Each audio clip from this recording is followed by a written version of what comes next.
देश है। इसी प्रकार भारत विविध भाषाओं से भी आज दुनिया में एक आइडियल देश के जैसा भारत काम करते हैं। हमारा भारत में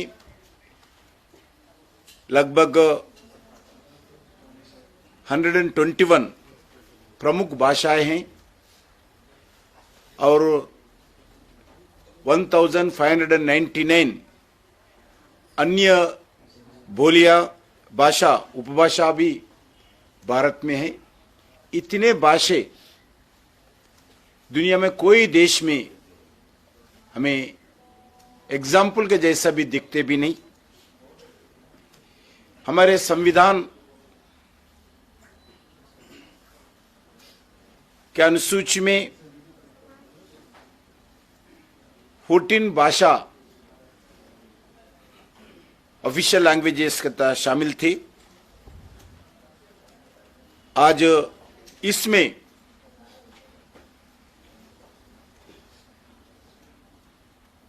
चौदह भाषा से बढ़कर 22 भाषाएं हमारे विविधताओं को दर्शाते हैं। ये भाषाएं सिर्फ बात या संवाद करने का साधन मात्र नहीं है, बल्कि नॉलेज, कल्चर और भारत की ट्रेडिशन, भारत की बहुमूल्य विरासत का दर्शाता है। ये भारत की भाषा जब एनडीए सरकार आदरणीय अटल बिहारी वाजपेयी जी के नेतृत्व में जब से हम रीजनल लैंग्वेजेस को प्रोत्साहन करने का काम करते हैं, अटल बिहारी वाजपेयी जी ने कहा था भाषा अभिव्यक्ति का माध्यम ही नहीं, बल्कि भाषा हमारा संस्कृति का आत्मा भी है। ऐसा अटल बिहारी वाजपेयी जी के समय पार्लियामेंट में बताया था।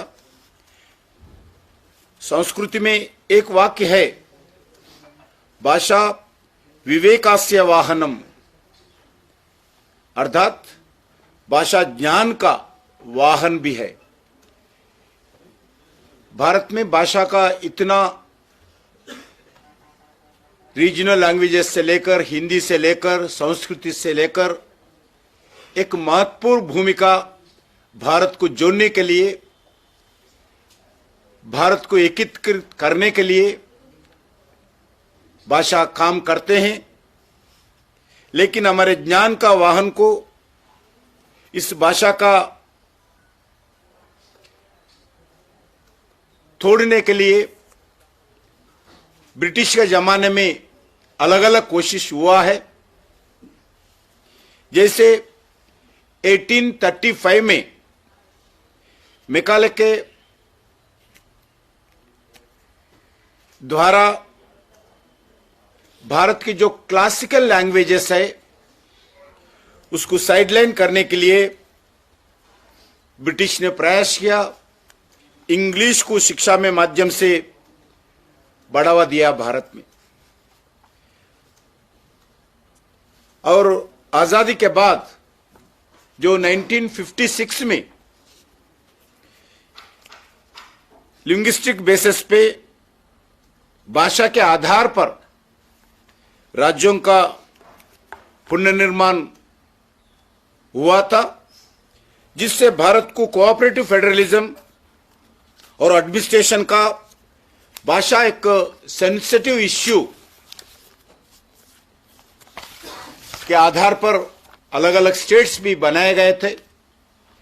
भारत में लिंग्विस्टिक सिचुएशन की चैलेंजेस को और अपॉर्चुनिटीज को एड्रेस करने के लिए 3 लैंग्वेजेस फार्मूला निर्माण किया गया है।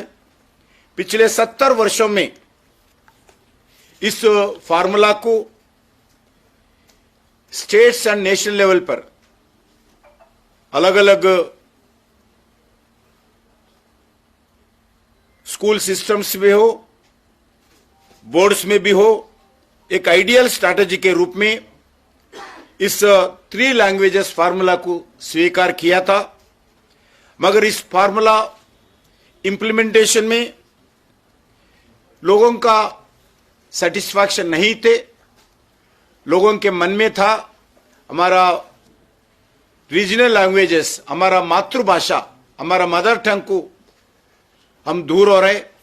सिर्फ इससे 3 लैंग्वेजेस के द्वारा ही हमारा जिंदगी गुजारना पड़ता है, हमारा बच्चों का पढ़ाई करना पड़ता है, एम्प्लॉयमेंट में, रोजगार में यही 3 भाषा यूज करना पड़ता है। ऐसा 3 लैंग्वेजेस फार्मूला से भी देश के लोग संतुष्ट नहीं थे। जब आदरणीय प्रधानमंत्री नरेंद्र मोदी जी सत्ता में आने के बाद 2020 में नेशनल एजुकेशन पॉलिसी 2020 ने 3 लैंग्वेजेस फार्मूला को, उस सिस्टम को और फ्लेक्सिबिलिटी लाने के लिए प्रयास किया है।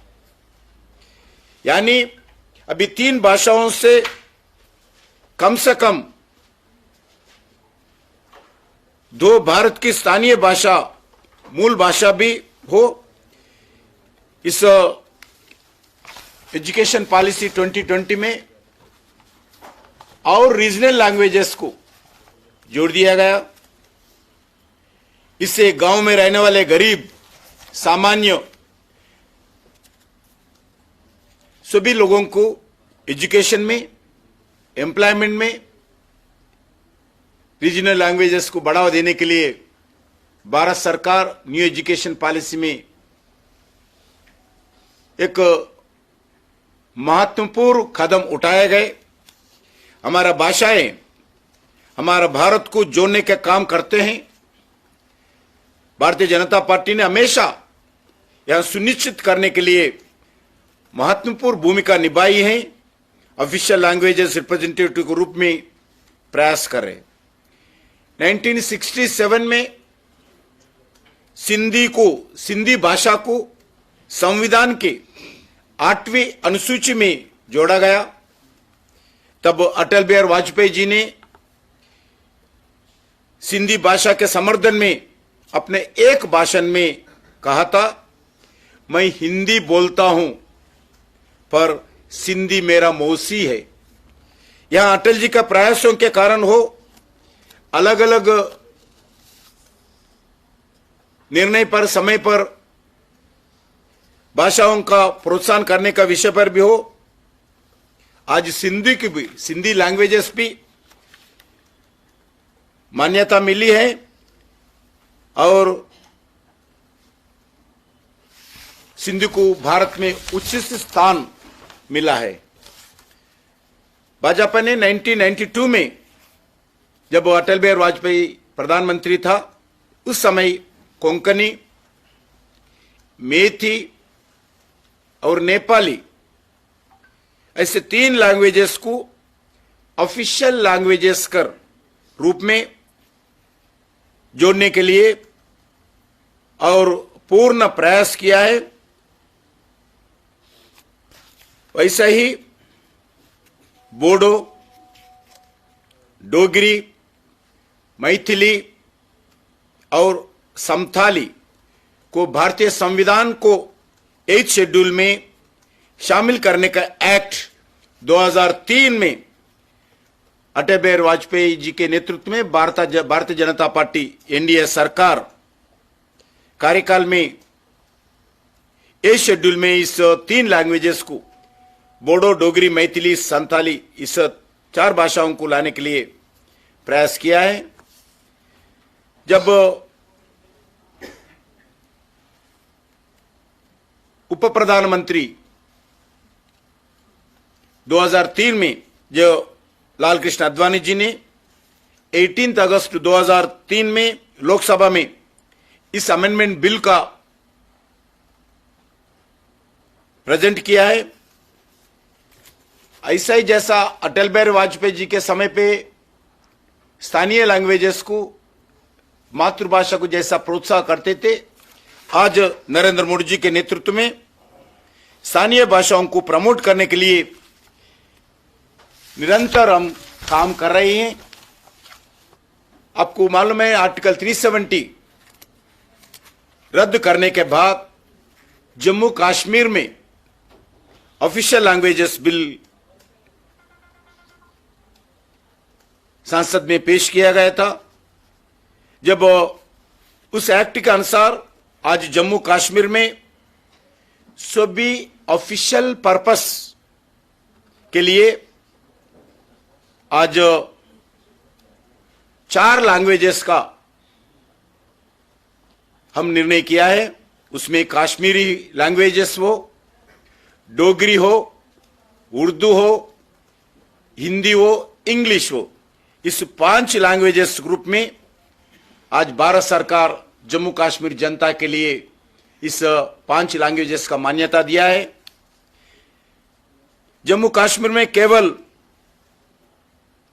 आर्टिकल 370 के समय 2 ही लैंग्वेजेस ऑफिशियल लैंग्वेजेस के रूप में मान्यता थी, वो उर्दू एंड इंग्लिश। सिर्फ 2 ही लैंग्वेजेस जम्मू कश्मीर में थी।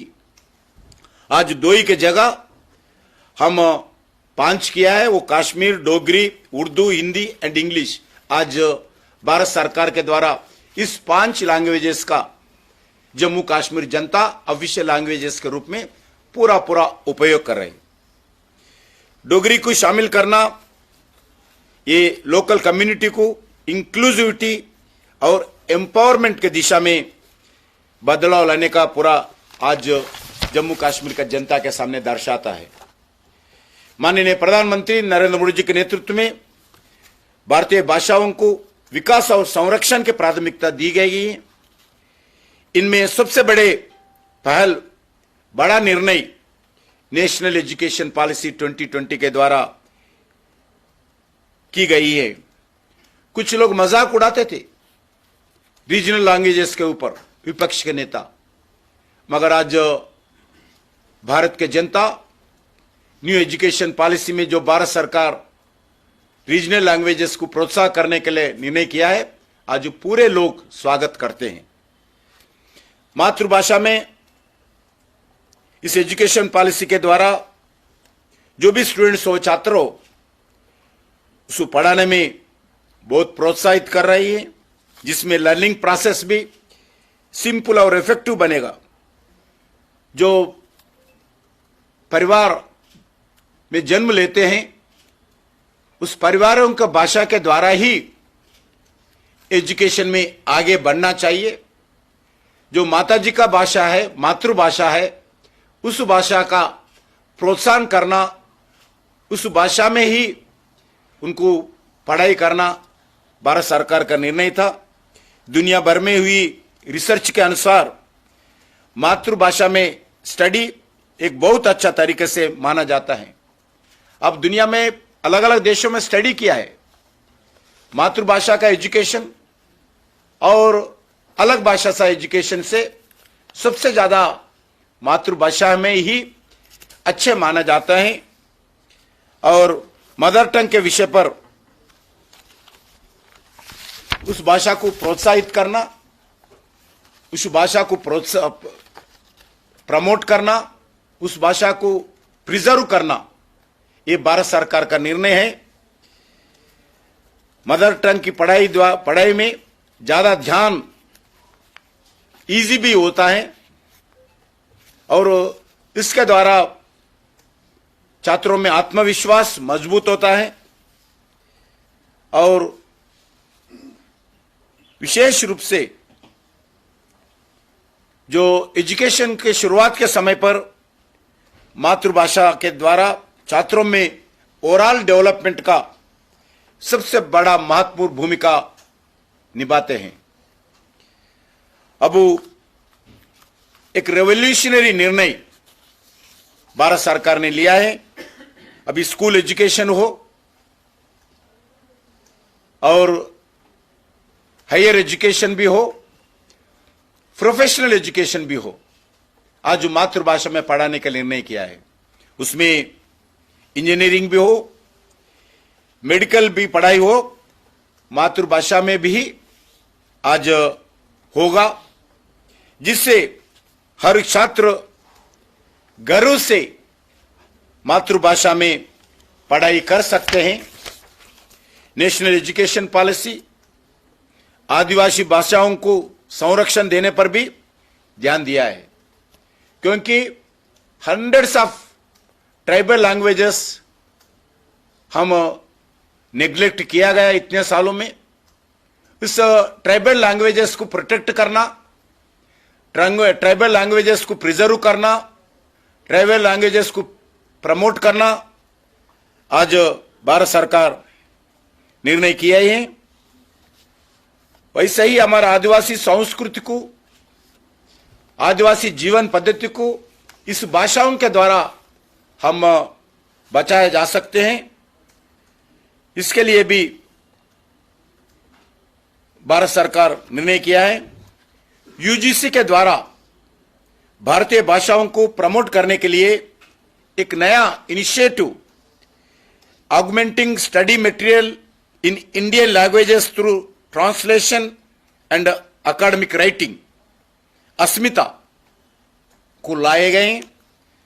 वन क्लास वन चैनल आलोचना तहत फर्स्ट क्लास से 12th क्लास तक भारतीय भाषाओं में एकेडमिक क्लासेस चलाने के लिए 200 पीएम ई विद्या एजुकेशनल चैनल्स को आज भारत सरकार प्रारंभ किया है। इंफॉर्मेशन ब्रॉडकास्टिंग मिनिस्ट्री के द्वारा स्थानीय भाषाओं को प्रमोट करने के लिए कई नया कदम उठाए जा रहे हैं। उसमें एजुकेशन मिनिस्ट्री हो, कल्चर मिनिस्ट्री हो, ट्राइबल मिनिस्ट्री हो, उसमें पूरा योगदान दे रही है। जिसमें एक है, रिसेंटली मोदी सरकार ने 234 सिटीज में 730 प्राइवेट एफएम चैनल्स को अप्रूव किया है। ये बहुत बड़ा निर्णय है। इतने FM channels at a time open करने के लिए कैबिनेट ने अप्रूवल दिया है। उसमें 234 सिटीज को निर्णय किया है। उसमें 730 प्राइवेट रीजनल एफएम चैनल्स को अप्रूव किया है रीजनल लैंग्वेजेस में। यह बहुत बड़ा निर्णय है।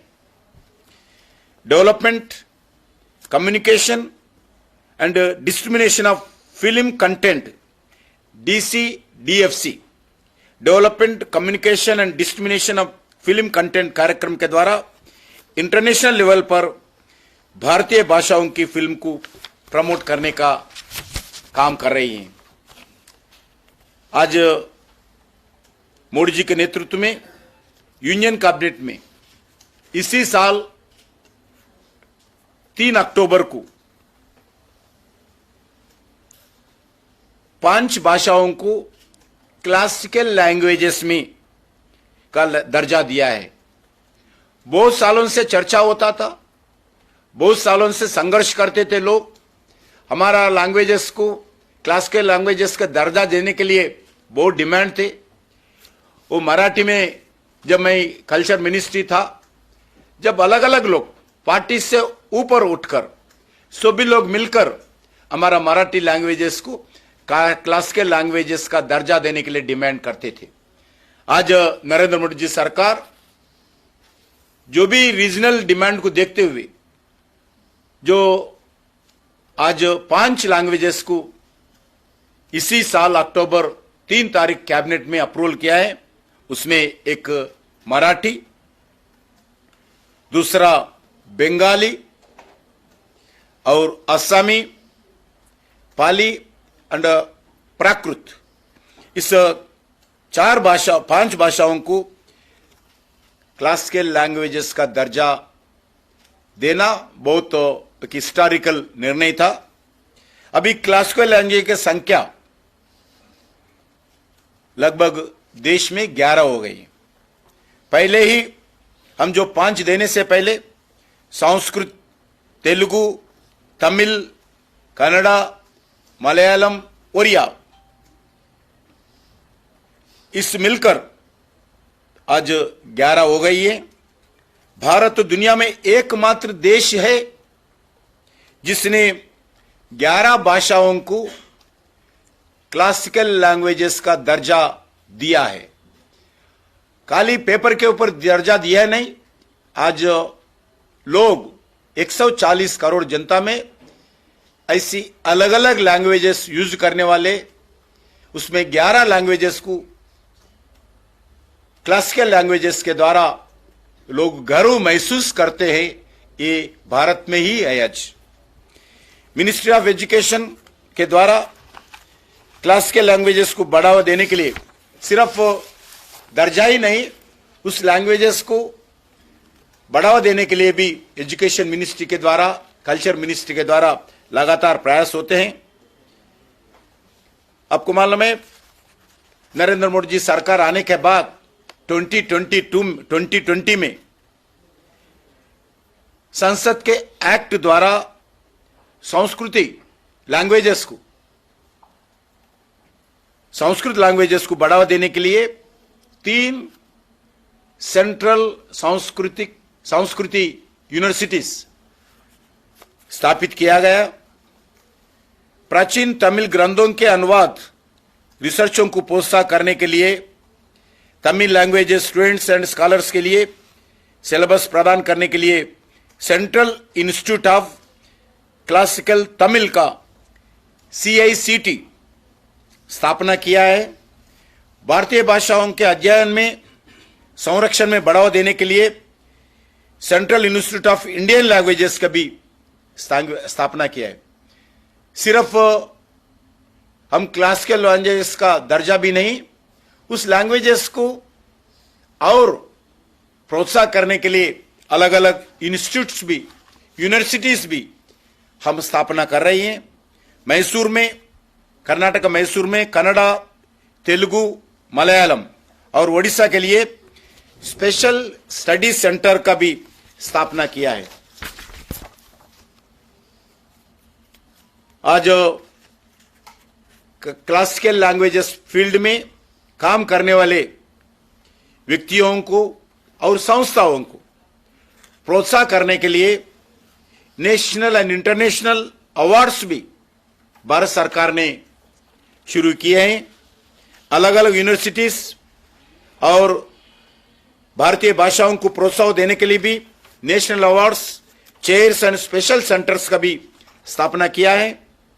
इन भाषाओं के प्रचार प्रसार के लिए डेडिकेटेड कॉन्स्टिट्यूशन और आर्टिकल 351 हिंदी को भी लिंग्विस्टिक यूनिटी का माध्यम से मान्यता मिला है। आज इस वर्ष हिंदी को भारत ऑफिशियल लैंग्वेजेस रूप में मान्यता मिलके 75 इयर्स पूरा हो गए। हिंदी को 75 इयर्स के पहले ही ऑफिशियल लैंग्वेजेस के रूप में मान्यता मिला था। आज इस साल 75 इयर्स का हो ही है। पिछले कई वर्षों में हिंदू को लेकर कई पॉलिटिकल मिसकंसेप्शंस बनाए गए थे। भारत सरकार ने हिंदी भाषा को हर भारतीय भाषा के साथ साथ अटूट संबंध है, ये आप सब लोगों को मालूम है। आज हिंदी पिक्चर्स, कोई ऐसा एक स्टेट नहीं है हिंदी पिक्चर्स इसी जगह नहीं चलते। सिर्फ भारत में नहीं, दुनिया में अलग अलग देशों में भी आज हिंदी पिक्चर्स देखने वाले हैं। हिंदी और क्षेत्रीय भाषाओं के एक दूसरे के साथ दूसरा भाषा को मजबूत करने के लिए भारत सरकार प्रयास कर रही है। हिंदी को बढ़ावा देने के लिए अन्य भारतीय भाषाओं को मजबूत करना जरूरी है। हिंदी स्ट्रेंथन होना है, देन रीजनल लैंग्वेजेस भी स्ट्रेंथन होना चाहिए, उसको भी प्रोत्साहन मिलना चाहिए। जब भी ये हम हासिल कर सकते हैं। आज हम इसी सोच के साथ नरेंद्र मोदी जी सरकार, हम भारतीय जनता पार्टी आगे बढ़ रही हैं। और सभी भाषाओं को बढ़ावा देना चाहिए ताकि हमारा प्राचीन संस्कृति, हमारा प्राचीन समृद्ध विरासत को हम बारी के रूप में समझ सकते हैं। और हिंदी ऑफिशियल लैंग्वेजेस के रूप में 75 वर्ष के बाद आज हम सोचना चाहिए हिंदी में भी कम्युनिकेशन, हिंदी में भी टेक्नोलॉजी और ग्लोबल लेवल पर हिंदी को प्रचार प्रसार करने के लिए भी प्रयास करने का समय आ गया है। वर्तमान नरेंद्र मोदी जी के नेतृत्व वाली सरकार एजुकेशन और जुडिशरी समेत कई क्षेत्रों में हिंदी को शामिल करने के लिए कदम उठाए हैं। राजस्थान और उत्तर प्रदेश जैसे राज्यों में मेडिकल एजुकेशन कोर्सेस अभी खाली निर्णय नहीं है, इंप्लीमेंट भी हो रहे। जो मेडिकल एजुकेशन में पढ़ने वाले हिंदी में भी उत्तर प्रदेश राजस्थान में पढ़ सकते हैं। वैसे ही आने वाले दिन में और अलग अलग प्रांतों में उनका रीजनल लैंग्वेजेस है, इस रीजनल लैंग्वेजेस में इंजीनियरिंग कोर्सेस हो, मेडिकल कोर्सेस हो, उसमें शामिल करेंगे। और भारतीय भाषाओं के प्रति हर भाषा का व्यक्ति गर्व महसूस करना, सिर्फ हम इंग्लिश में ही बात करेंगे, इंग्लिश के द्वारा ही हम एक बुद्धिजीवी मानते हैं, ये बिल्कुल गलत है। इंग्लिश भी सीखना चाहिए, इंग्लिश के कारण भी हर व्यक्ति को उपयोग होता है। इंग्लिश के साथ साथ हमारे मातृभाषा का भी पूरा प्रोत्साहन करना चाहिए, मातृभाषा सीखना चाहिए। ये हर भारतीय नागरिक का जिम्मेदारी बनता है। आज हिंदी शब्द कुछ प्रांतों में गलत मानते हैं, ये बिल्कुल सही नहीं है। हिंदी कोई व्यक्ति के ऊपर, कोई समूह के ऊपर, कोई प्रांत के ऊपर कोई थोपते नहीं। बिल्कुल जो सीखना चाहिए वो कुछ सीख सकते हैं। इस राजकीय दृष्टिकोण से हिंदी को अपोज करना ये बिल्कुल गलत है। एजुकेशन में भाषाओं का महत्व समझते हुए नरेंद्र मोदी जी ने फेवरेट स्थानीय भाषाओं में डिजिटल कंटेंट उपलब्ध करने का निर्णय किया है। इंडियन लैंग्वेजेस सेक्शन जैसी इनिशिएटिव टेक्नोलॉजी का उपयोग करने के लिए भाषाओं में इजी ऑफ एक्सेसिबल बना रहे हैं। नेशनल लैंग्वेजेस ट्रांसलेशन मिशन का लक्ष्य लिंग्विस्टिक बैरियर्स को दूर करने के लिए इस मिशन को प्रारंभ किया है। नेशनल लैंग्वेज ट्रांसलेशन मिशन, यह आज पहले एक ट्रांसलेशन करने के लिए एक भाषा से दूसरा भाषा बहुत प्रॉब्लम होता था। आज नरेंद्र मोदी जी सरकार इजी किया है। जो भी लैंग्वेज आज ऑनलाइन के द्वारा ट्रांसलेशन कर सकते हैं और व्यवस्था भी एक मिशन मोड पर तैयार किया गया। कोई भी लैंग्वेज में कोई एक इंपॉर्टेंट कंटेंट है तो उन मातृभाषा में वो ट्रांसलेशन डाउनलोड करके पढ़ सकते हैं, सुन सकते हैं, समझ सकते हैं, आचरण भी कर सकते हैं।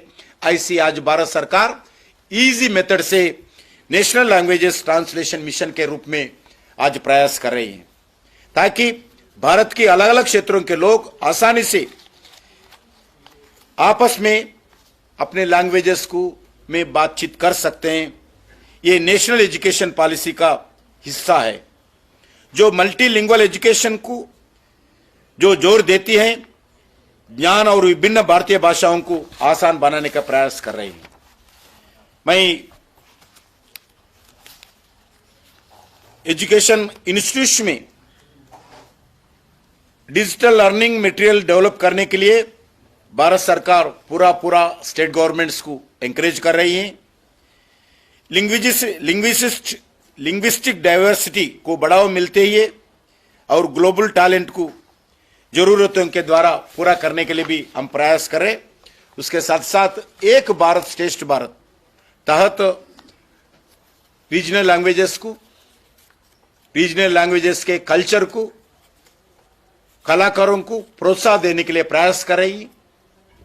जिधर भी आज भारत सरकार का इवेंट्स होता है, कल्चरल इवेंट्स, भारत सरकार का जो भी अलग अलग एजुकेशनल इवेंट्स होता है, उसमें सभी रीजनल लैंग्वेजेस को, कलाकारों को हम बुला रहे, जो राइटर्स को बुला रहे, म्यूजिक्स को बुला रहे। एक भारत श्रेष्ठ भारत के द्वारा आपको मालूम है, काशी तमिल संगम के नाम पर लगातार 15 दिन काशी में तमिल आर्टिस्टों को बुलाना, कार्यक्रम करना, तमिल प्रांतों से हर रोज लगभग 1000 लोग लाना, बुद्धिजीवियों को, उसको एक भारत श्रेष्ठ भारत के द्वारा प्रयास किया है। वैसा ही काशी तमिल तेलुगु संगमम, वैसा ही काशी सौराष्ट्र संगमम, तमिल सौराष्ट्र संगमम, ऐसी देश भर में एजुकेशन मिनिस्ट्री, कल्चर मिनिस्ट्री मिलकर लोगों को जोड़ने के लिए प्रयास कर रही हैं। रिपब्लिक सेलिब्रेशंस में होता है, जो कल्चरल आर्टिस्टों को बुलाते हैं, उसमें हर प्रांतों से कलाकारों को एक जगह रखकर लगभग 1 महीना उनको ट्रेनिंग देकर रिपब्लिक डे सेलिब्रेशन में हम उनका प्रदर्शन करवाते हैं। वैसा ही आज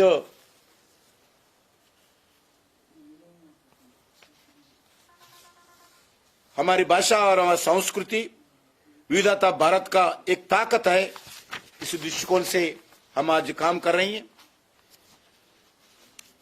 मोदी सरकार ने भारतीय भाषाओं को ग्लोबल लेवल पर प्लेटफॉर्म देने के लिए, प्रगति करने के लिए प्रयास कर रहे हैं।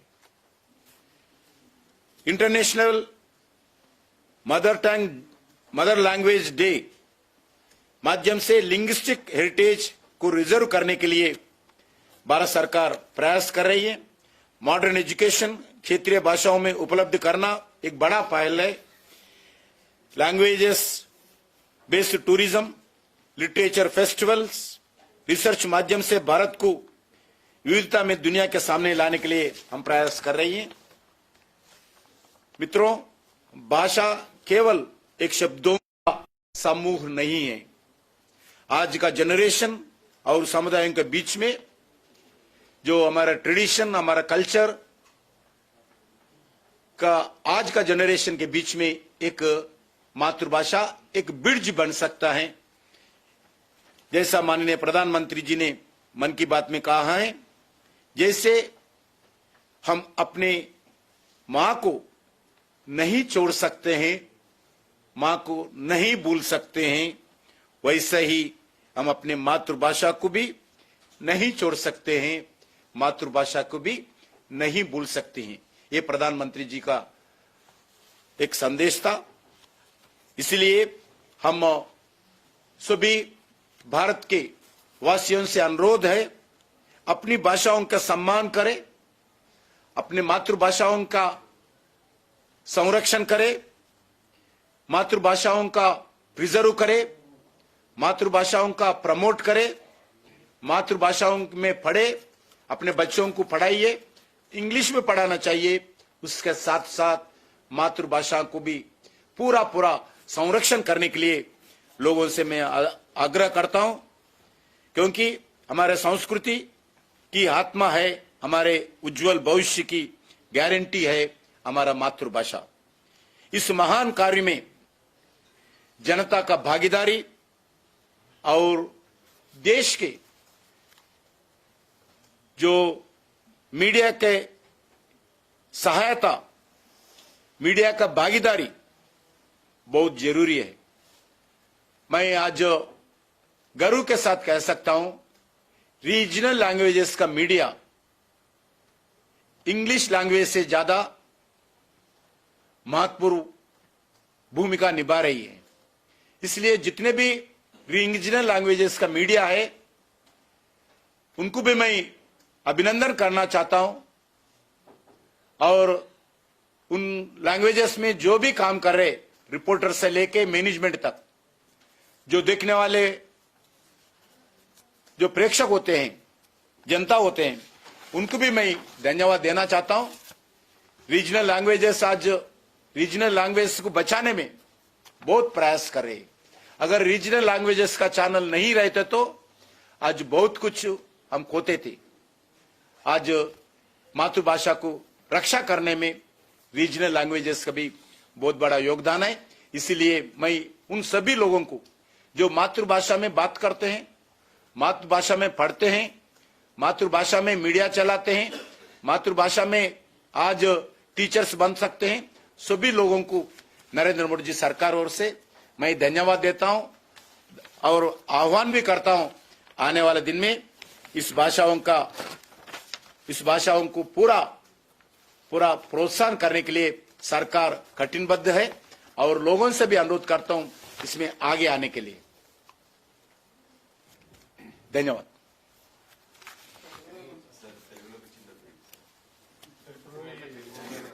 అసెంబ్లీలో ఈ అప్పుల గొడవ అవుతుంది సార్ బీఆర్ఎస్ ఏమో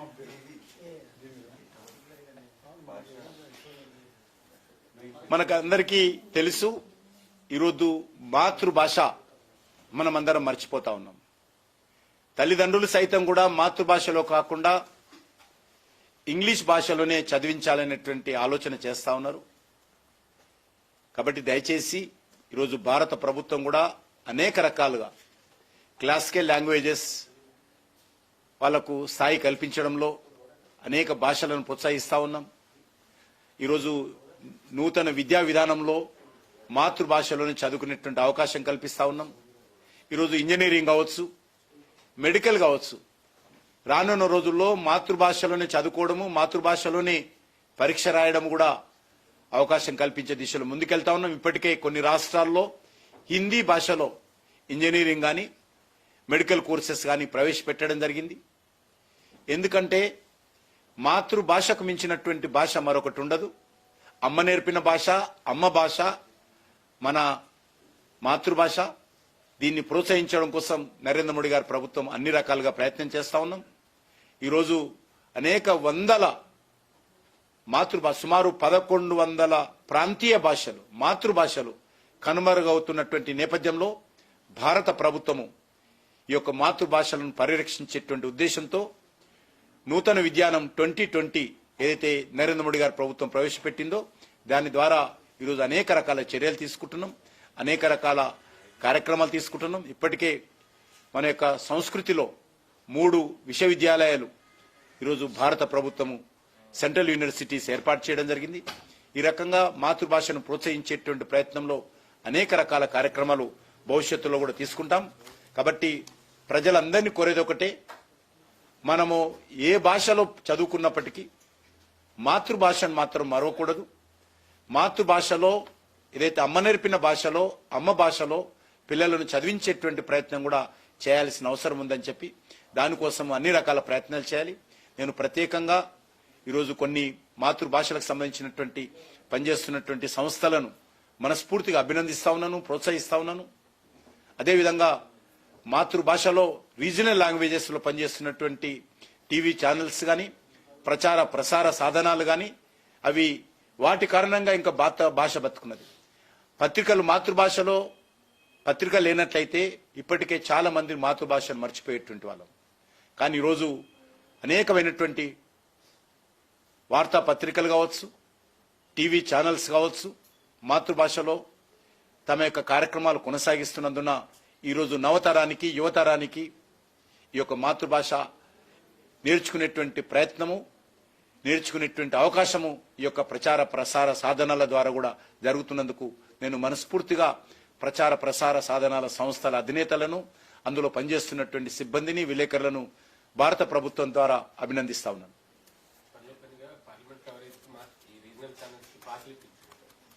తప్పకుండా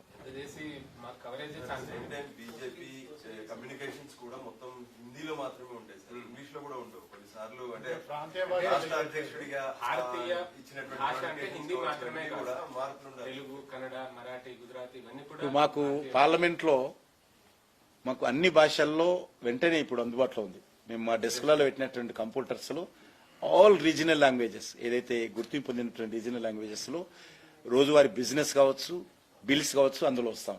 పార్టీ అధ్యక్షుడికి కూడా సూచన చేయాలి సార్ మీరు, ఎందుకంటే అన్ని భాషల్లో ఇస్తే బీజేపీ అంటే హిందీ పార్టీ అధ్యక్షుడు. మీడియా కమ్యూనికేషన్ మాత్రం సౌత్ లో ఎక్స్పాండ్ కాకపోవడానికి కూడా హిందీయే కారణం. తప్పకుండా నేను ఇప్పుడు ప్రయత్నిస్తాను. ఈ తెలుగు రాష్ట్రాల్లో తెలుగు మీడియం స్కూల్స్ రాను పడిపోతున్నాయి సార్. ఎందుకంటే కేవలం 5% కేమో వచ్చినాయి అడ్మిషన్స్ అన్ని కూడా. స్కూళ్లు మూతపడే పరిస్థితి వచ్చింది గవర్నమెంట్ స్కూల్స్ కూడా. సో తల్లిదండ్రులకు కానీ రాష్ట్ర ప్రభుత్వాలకు కానీ అందుకోసమే కదా ఈ ప్రయత్నం ఈరోజు న్యూ ఎడ్యుకేషన్ పాలసీలో. ఎందుకంటే ఈరోజు తల్లిదండ్రులు కానీ ప్రాంతీయ భాషల్లో చదివించడం కోసం ఒక అవమానంగా స్థాయి తగ్గినట్టు భావిస్తా ఉన్నారు. ఇది ఏమాత్రం మంచిది కాదు. మీరు పిల్లలను 5th తర్వాతనో 6th తర్వాతనో ఇంగ్లీష్ భాష నేర్చుకోమనండి, కానీ మాతృభాషలో పరిరక్షించాల్సినటువంటి అవసరం ఉంది. మాతృభాషలో ఈరోజు పాఠశాలలు మూతపడతా ఉన్నాయి. ఈ విషయంలో రాష్ట్ర ప్రభుత్వాలు కూడా ప్రయత్నం చేయాల్సిన అవసరం ఉంది. తప్పకుండా new education policy in total implementation అయినప్పుడు తప్పకుండా ఈ యొక్క విద్యా సంస్థలు, తెలుగు విద్యా సంస్థలకు ప్రాధాన్యత పెరుగుతుంది.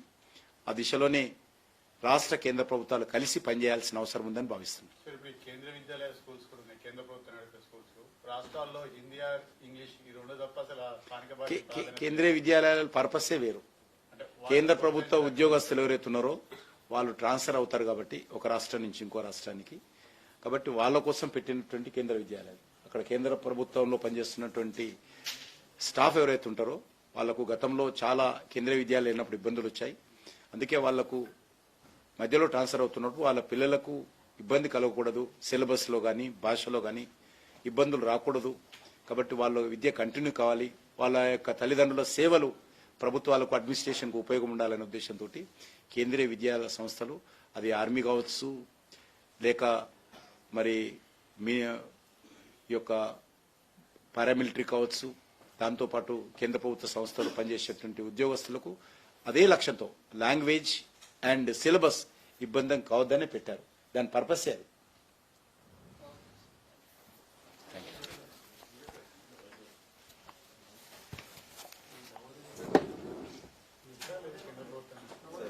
నవోదయలో పెట్టచ్చు. నవోదయ అనేది అండ్ రీజనల్ లాంగ్వేజ్ ఉంటుంది అందులో. మీడియం ఆఫ్ ఇన్స్ట్రక్షన్ నాకు తెలిసి ఇంగ్లీష్ అండ్ హిందీ. అక్కడ మీడియం ఆఫ్ ఇన్స్ట్రక్షన్ తెలుగు పెట్టినా బాగుంటుంది. పార్లమెంట్ ఉన్న క్వశ్చన్ ఫస్ట్ క్వశ్చన్